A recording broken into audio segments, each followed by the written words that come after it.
বন্ধুরা, তোমরা কেমন আছো? আশা করি নিশ্চয়ই ভালো আছো। আজ আমি দিল্লির সুলতানি বংশ, দাস বংশ নিয়ে আলোচনা করব। আমরা জানি 1206 খ্রিস্টাব্দে মোহাম্মদ ঘুরির মৃত্যুর পর কুতুবউদ্দিন আইবক স্বাধীনভাবে ভারতবর্ষ রাজত্ব করছিলেন।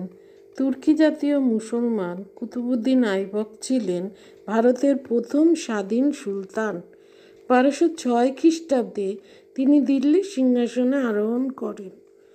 সেই সময় থেকে পরবর্তী 200 বছর ধরে তুর্কি আফগান জাতীয় 5টি মুসলমান রাজবংশ ভারতবর্ষে রাজত্ব করেছিলেন। এগুলো ছিল দাস বংশ, খিলজি বংশ, তুগলক বংশ, সৈয়দ ও লোদি বংশ। দিল্লি ছিল তুর্কি আফগান মুসলমানদের রাজধানী।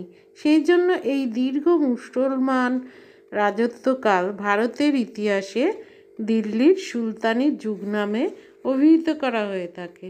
তাহলে এই সুলতানি যুগের মধ্যে প্রথম রাজত্ব করেছিল দাস বংশ। কুতুবউদ্দিন প্রতিষ্ঠিত বংশ ইতিহাসে দাস বংশ নামে পরিচিত, কারণ এই বংশের কয়েকজন সুলতান যেমন কুতুবউদ্দিন, ইলতুৎমিশ, বলবন প্রথম জীবনে কৃতদাস ছিলেন। এই স্থানে মনে রাখা দরকার যে দাস বংশের অপরাপর সুলতানরা কৃতদাস ছিলেন না। সেই জন্য দাসবংশ নামের যৌক্তিকতা সম্পর্কে ঐতিহাসিকদের মধ্যে মতপার্থক্য দেখা যায়। কুতুবউদ্দিন আইবক ছিলেন মোহাম্মদ ঘুরির একজন বিশ্বস্ত অনুচর এবং কৃতদাস। কুতুবের বুদ্ধি, সাহস ও সততায় মুগ্ধ হয়ে মোহাম্মদ ঘুরি তাকে সেনাপতি পদে উন্নীত করেছিলেন। ভারত অভিযানের পরে মোহাম্মদ ঘুরি তাকে অধিকৃত অঞ্চলের শাসনকর্তাও নিযুক্ত করেন। অল্প দিনের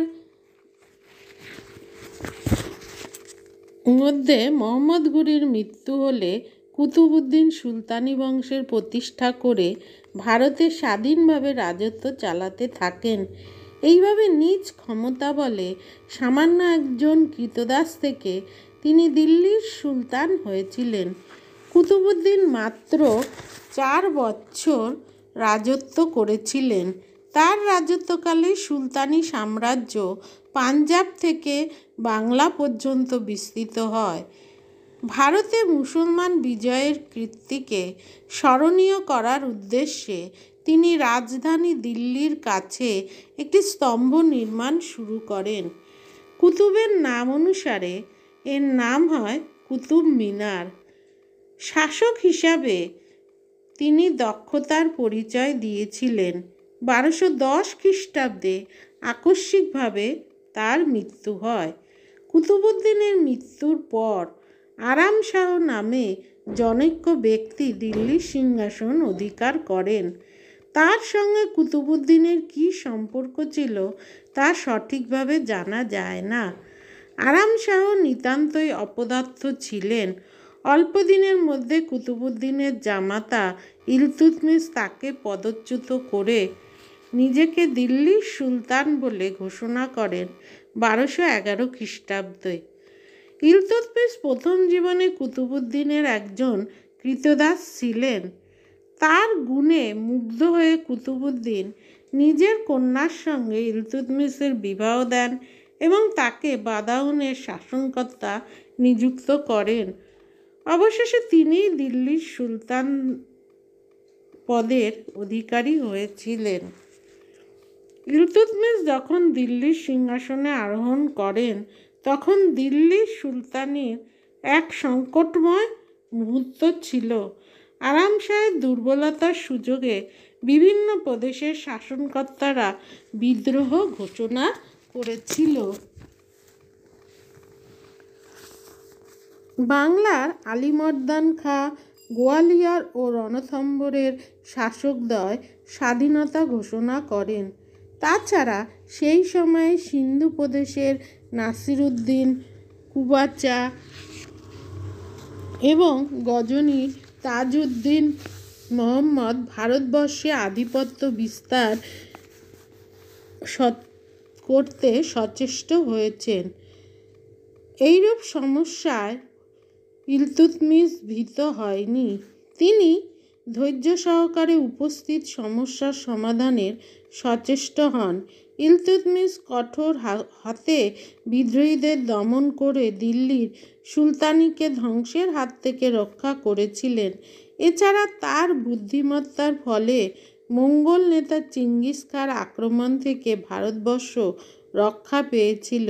কেবল বিদ্রোহ দমন নয়, ভিলসা, উজ্জয়িনী প্রভৃতি স্থান জয় করে তিনি রাজ্যের সীমা বিস্তৃত করেন। মানুষ হিসাবে ইলতুৎমিশ ছিলেন নানা গুণের অধিকারী। শিল্পকলা, শিক্ষা ও সাহিত্যের তিনি একজন পৃষ্ঠপোষক ছিলেন। তার উৎসাহে দিল্লি ও মুলতানে 2টি বিদ্যালয় স্থাপিত হয়েছিল। একাধিক কবি ও সাহিত্যিক তার রাজসভা অলঙ্কৃত করতেন। ঐতিহাসিক মিনাজ উস সিরাজ একজন দয়াবান ও ধর্মভীরু সুলতান হিসাবে ইলতুৎমিশের উচ্ছ্বসিত প্রশংসা করে গেছেন। দীর্ঘ 25 বছর রাজত্বের পর ইলতুৎমিশ মৃত্যুমুখে পতিত হন 1236 খ্রিস্টাব্দে। ইলতুৎমিশের পুত্ররা সকলেই ছিলেন অযোগ্য। সেই জন্য মৃত্যুর পূর্বে তিনি তার কন্যা রাজিয়াকে উত্তরাধিকারী মনোনীত করে যান। তা সত্ত্বেও দিল্লির ওমরাহগণ ইলতুৎমিশের জ্যেষ্ঠ পুত্র রুকনউদ্দিন ফিরোজকে সিংহাসনে স্থাপন করেন, কিন্তু কয়েক মাসের মধ্যে তাকে পদচ্যুত করে ওমরাহগণ রাজিয়াকেই সিংহাসনে বসিয়েছিলেন। রাজিয়া যেমন ছিলেন বুদ্ধিমতী, তেমনি ছিলেন সাহসী। শাসন দক্ষতাও তার কম ছিল না। রাজসভায় তিনি পুরুষের বেশে উপস্থিত হয়ে রাজকার্য পরিচালনা করতেন। তার সুশাসনে রাজ্যের সর্বত্র শান্তি ও শৃঙ্খলা বিরাজ করত। কিন্তু স্ত্রীলোকের শাসন তুর্কি মুসলমানদের মনঃপূত ছিল না। রাজ্যের প্রভাবশালী মুসলমানরা রাজিয়ার বিরোধিতা করতে থাকেন। এমনকি ইলতুৎমিশের 40 জন প্রধান ক্রীতদাস তার বিরুদ্ধে এক ষড়যন্ত্রে লিপ্ত হয়। ইহাদের 40-এর চক্র বলা হয়। প্রায় 3.5 বছর রাজত্ব করার পর সুলতানা রাজিয়া পদচ্যুত হন এবং কয়েক মাস পরে ষড়যন্ত্রকারীদের হাতে নিহত হন। শাসক হিসাবে রাজিয়া দক্ষতার পরিচয় দিয়েছিলেন, কিন্তু রাজ্যের আমির ওমরাহদের ষড়যন্ত্রের ফলে তিনি বেশিদিন রাজত্ব করতে পারেননি।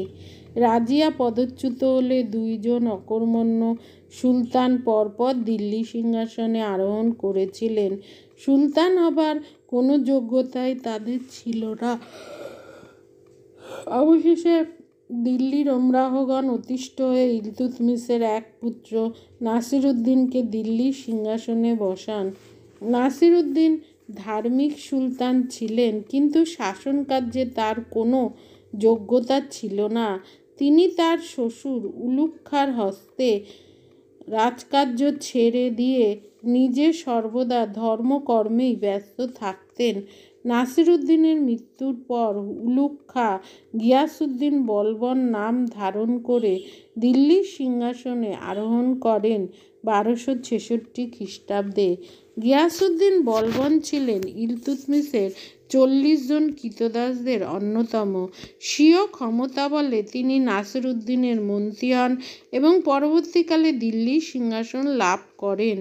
বলবন যখন দিল্লির সিংহাসনে আরোহণ করেছিলেন, সেই সময় দেশের সর্বত্র অরাজকতা ও বিশৃঙ্খলা দেখা দিয়েছিল।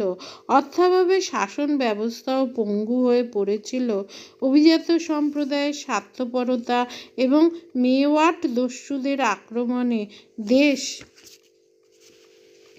তখন বিধ্বস্ত। তাছাড়া মঙ্গল আক্রমণের ফলে দেশবাসী ভীত ও সন্ত্রস্ত হয়ে উঠেছিল। গিয়াসউদ্দিন বলবন দূরদৃষ্টিসম্পন্ন শাসক ছিলেন। দেশের তৎকালীন অবস্থা বিবেচনা করে তিনি রাজ্য বিস্তারে নিজ শক্তি ক্ষয় করেননি। তিনি সৈন্যবাহিনীর সাহায্যে দৃঢ়হস্তে বিদ্রোহীদের দমন করে রাজ্যের সর্বত্র শান্তি ও শৃঙ্খলা ফিরিয়ে এনেছিলেন। ইহা ব্যতীত মঙ্গোল আক্রমণ প্রতিরোধের জন্য তিনি রাজ্যের সর্বত্র দুর্গ নির্মাণ করে সুলতানি সাম্রাজ্যের নিরাপত্তা ব্যবস্থাকে সুদৃঢ় করেছিলেন। এইভাবে বলবন দিল্লির সুলতানিকে পতনের হাত থেকে রক্ষা করতে সমর্থ হয়েছিলেন। তাকে দিল্লির সুলতানির রক্ষাকর্তাও বলা যেতে পারে। গিয়াসউদ্দিন বলবনের মৃত্যু 1287 খ্রিস্টাব্দের পর দাসবংশের পতন শুরু হয়। দাসবংশের শেষ সুলতান কাইমারসকে হত্যা করে খিলজি নেতা জালালউদ্দিন দিল্লির সিংহাসনে আরোহণ করেন 1290 খ্রিস্টাব্দে। আজ আসি, দেখা হচ্ছে পরবর্তী ভিডিওতে।